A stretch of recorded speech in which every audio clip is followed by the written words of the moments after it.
উজনিত চোৰাং খাৰুৱা তেল চুৰি চক্ৰ সক্ৰিয় দুলিয়াজান আৰক্ষী আৰু অইল নিৰাপত্তা আৰক্ষীৰ অভিযানত চোৰাং খাৰুৱা তেল ভৰ্তি টেংকাৰ জব্দ বৃহস্পতিবাৰে নিশা দুলিয়াজান আৰক্ষী আৰু অইল নিৰাপত্তা আৰক্ষীৰ যুটীয়া অভিযানত AS06SE 5139 নম্বৰৰ চোৰাং খাৰুৱা তেল ভৰ্তি এখন টেংকাৰ দুলিয়াজানৰ বৰুৱা তিনিআলিত জব্দ কৰিবলৈ সক্ষম হয় প্ৰায় 12,000 লিটাৰ চোৰাং খাৰুৱা তেল চুৰি চক্ৰটোৱে দুলিয়াজানৰ ভাদৈ পাঁচ আলি অঞ্চলৰ পৰা চুৰি কৰি গুৱাহাটী দিশে নি থকা অৱস্থাত হাতেলুটে আৰক্ষীয়ে জব্দ কৰে এই চুৰি চক্ৰটোৰ সৈতে জড়িত থকা টেংকাৰখনৰ চালক গোৱালপাৰা বেঞ্জামিন মাৰাকক আৰক্ষীয়ে আটক কৰাত আটকাধীন টেংকাৰ চালকৰ স্বীকাৰোক্তিৰ ভিত্তিত দুলিয়াজানৰ ভাদৈ পাঁচ আলি 2 নং চপাতলি অঞ্চলত অইলৰ খাৰুৱা তেল পৰিবাহী পাইপ ফুটাই ভাল্ভ সংলগ্ন কৰি দীৰ্ঘদিন ধৰি চুৰি চক্ৰই তেল চুৰি কৰি আহিছিল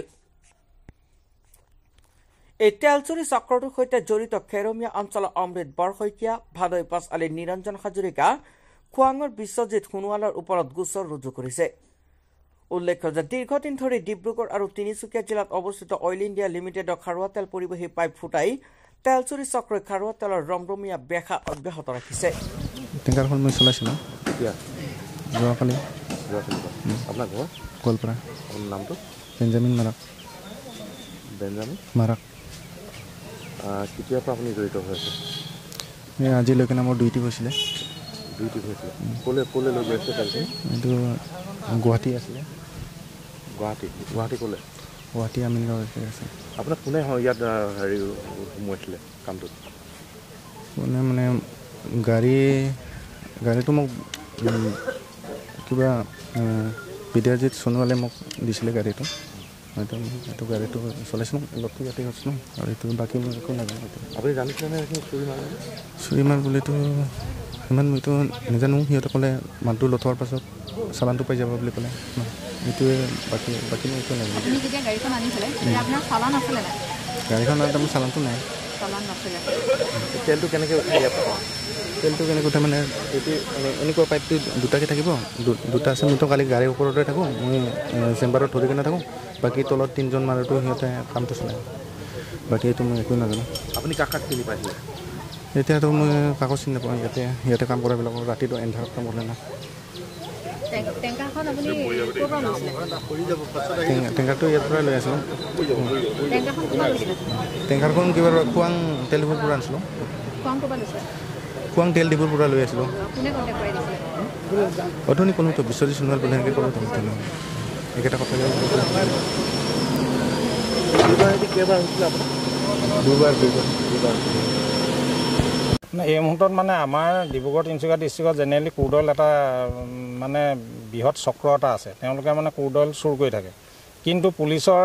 মাজতে পুলিচে এনেকুৱা একশ্যন লয় নহয় তেওঁলোকৰ মানুহ বহুত কেইজন এৰেষ্টো হৈ আছে জেলতো আছে গতিকে লৈ বন্ধ হৈ আছিলে মাজতে কিন্তু লাষ্ট আজি 2-3 সপ্তাহৰ পৰা আমাৰ এটা ৰিপৰ্ট আছিলে কি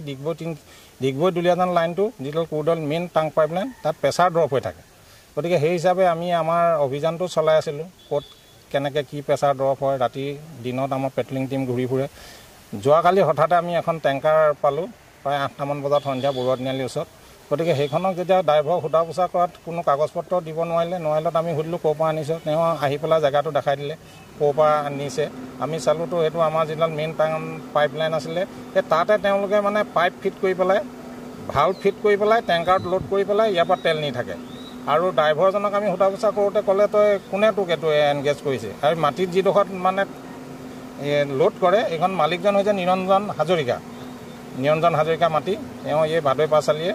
ওচৰতে ঘৰ তেওঁ তাৰপিছত আৰু যিজন আছে অমিত বৰশইকীয়া নাম ক'লে অমিত বৰশইকীয়া ৰিজৰ্টত ড্ৰাইভাৰটো এসপ্তাহ ৰাখিছিলে বোলে ড্ৰাইভাৰজনে কৈছে আৰু সেই অমিত বৰশইকীয়াই মানে তাক এইবিলাকত এনগেজ কৰিছিলে ক্ৰুড অইল চুৰৰ কাৰণে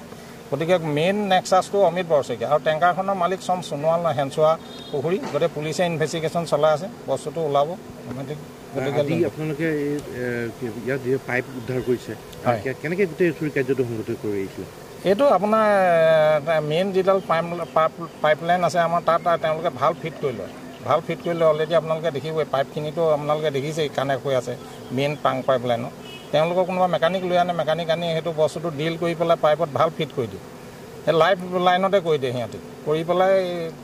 পাইপ লগাই পেলাই টেংকাৰত সিহঁতি লোড কৰি পেলাই লৈ গৈছে আপোনালোকৰ মতে কিমান দিনৰ পৰা এই কাৰ্য এইটো প্ৰায় আজি 2-3 সপ্তাহমানৰ পৰা আমাৰ প্ৰেছাৰ ডাউন হৈ থাকে মাজে মাজে বহুত বেছি দিন হোৱা নাছিল বহুত বেছি দিন হোৱা নাছিল এতিয়ালৈকে কেইজনক আটক কৰিছে এতিয়ালৈকে ড্ৰাইভাৰজন আটক কৰিছে বাকী পুলিচে ইনভেষ্টিগেশ্যন চলাই আছে ডেফিনেটলি আটক কৰিব বাকী কেইজনক পলাতক এতিয়া বাকী পলাতক হৈ আছে হয়